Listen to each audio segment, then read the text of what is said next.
Hi, I'm Akash Bethel for Bass City Beat, and I'm here at Zuccaro's Banquet Hall for Dr. Jim Jacobs' 2012 Economic Forecast. On January 19, 2012, the Macomb County Chamber hosted the 2012 Economic Forecast with their speaker, Dr. Jim Jacobs, who ranged from topics of his analysis on state and county trends, economic issues in Macomb County, and what lies ahead for 2012. How do you go about creating an economic forecast?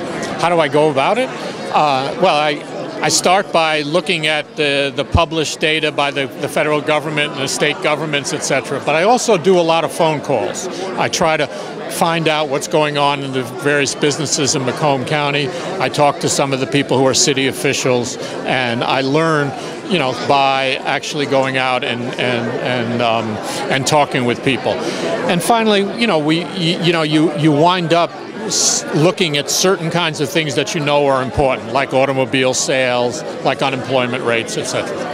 The biggest way in which people in Macomb County are economically successful is by their jobs. So the more jobs there are, the more high-paying jobs there are, the more successful the county. I think it was a very positive, kind of upbeat presentation that he put on, and by far probably his best presentation. Why? Because I think he captivated the audience. He really got them to understand his message and what he was trying to say as far as like where we're headed as a county. It's positive to me because this new role as being a county executive gave me a chance, as he's talking about these economic issues, to really focus on what the initiatives I am currently addressing and how they're fitting into the economic climate that he sees, and what do we need to do to address those. What I took away from today's event was the fact that Macomb County has a lot to be hopeful about.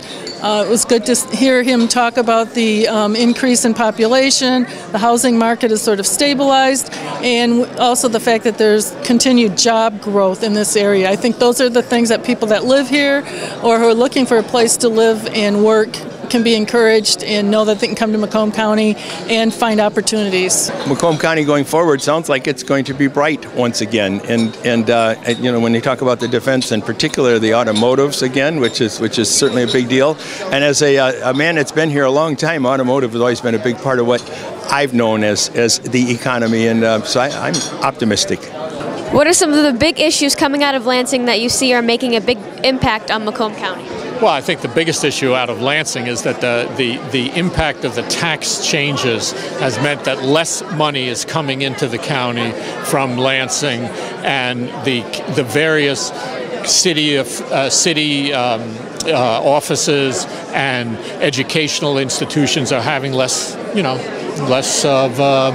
funds, so they have to do more with less. So that's a hard position to be in. Moving forward, I think there's a huge potential for Macomb County to continue in its population growth and its job growth as the domestic auto industry returns. But that also means that leaders throughout this community have to work together to ensure that our communities still offer those good services and that our communities remain intact in the older communities, but also in the newer ones as well. And I think education plays a huge role in that, and we need to make sure that we continue to make sure that access and affordability of higher education happens here. Thank you to Dr. Jim Jacobs for his great insight on Macomb County's economic status and the directions we can take to move forward. For Bass City Beat, I'm Akash Bethel.